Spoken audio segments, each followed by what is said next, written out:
Good Sunday morning and welcome to this week's Community Focus. I'm your host Jaden Jefferson, and on today's show I'm joined by Lori King, the editor-in-chief of the Toledo Free Press. Yes, the Toledo Free Press is back, and it's in the form of a digital-only nonprofit newsroom. Hear what she has to say about the Free Press's revival and what you can expect. Take a listen. Let's just kind of first start out with what the Toledo Free Press is for those who weren't really around for the first iteration. Not a lot of people know this, but well, actually, a lot of people do know this. Toledo Free Press, we are coming back. It's a comeback. It was a weekly award-winning newspaper back from 2005 to 2015, and then it went out of business. It went dark, and Sean Nestor decided that it was a really valuable newspaper of record. So he went to Tom Pound's, I think it was like 2 years ago, and said, can we archive all of the past newspapers because it is an important newspaper of record? So they started doing that. And then Sean kind of nudged Tom a little bit and went, why don't you just restart it back up again? So they developed a board. And when they had a few bucks in the bank, they decided to look for an editor-in-chief. And fortunately, I was in the right place at the right time, and they found me. And so I've been on the job since June 3rd. And so kind of talk to me about the content in terms of what people will be able to expect with the new Toledo Free Press. Okay.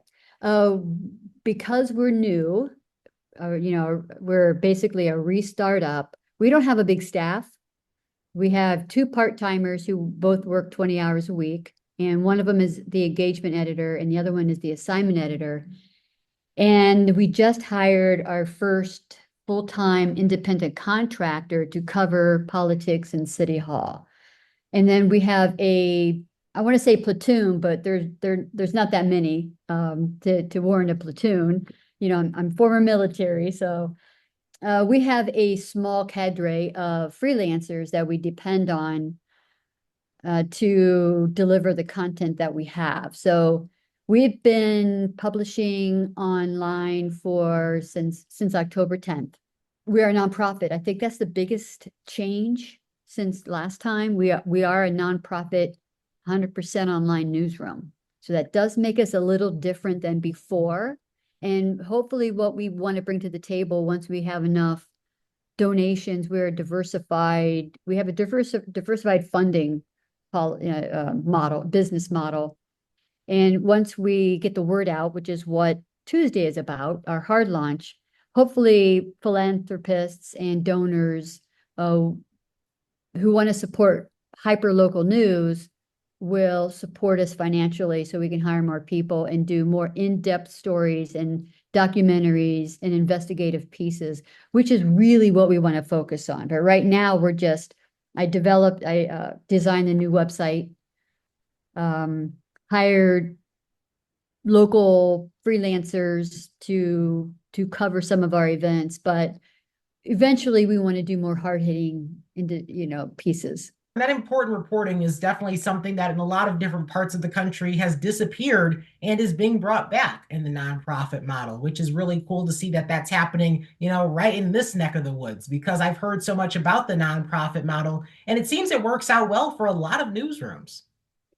We just became a member of the Independent News Network, and there are over 400 nonprofit newsrooms from across the country that are members of this network.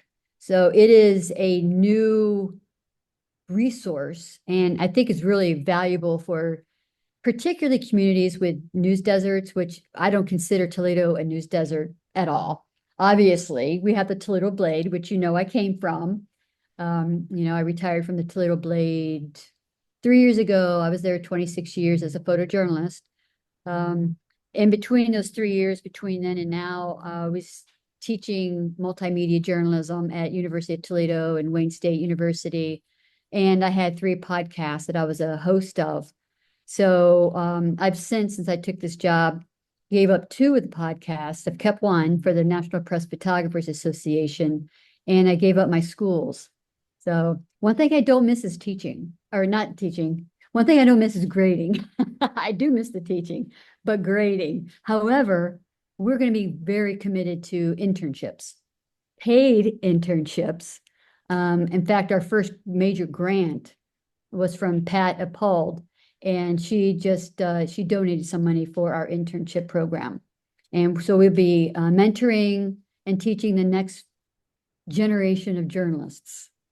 And that's the other important part too, because we obviously have to make sure that we have a crop of journalists in this industry, because there are a lot of people like us in this business who know it can be hard, and that a lot of people, they just exit the industry so soon because they don't have that same passion for it. And that's okay. But now we have the idea of bringing in new faces and really giving them a sense of what the industry is about. And hopefully we can really start to nurture hometown talent from that.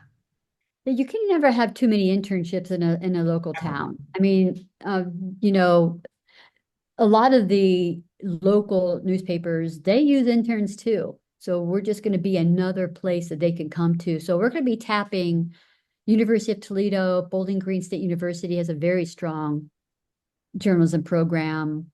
And not just journalism majors, but website design, social media. So you don't have to be a journalism major to be in the journalism field.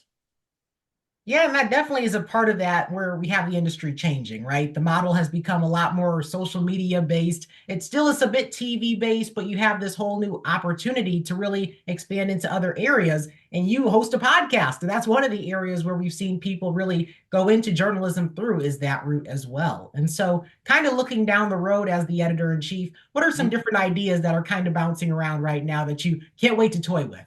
Oh, definitely creating a podcast.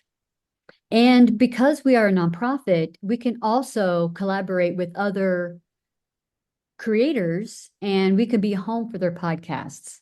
So I think that is, I'm not going to say it's a new medium because it's not, there's thousands of podcasts out there, probably millions.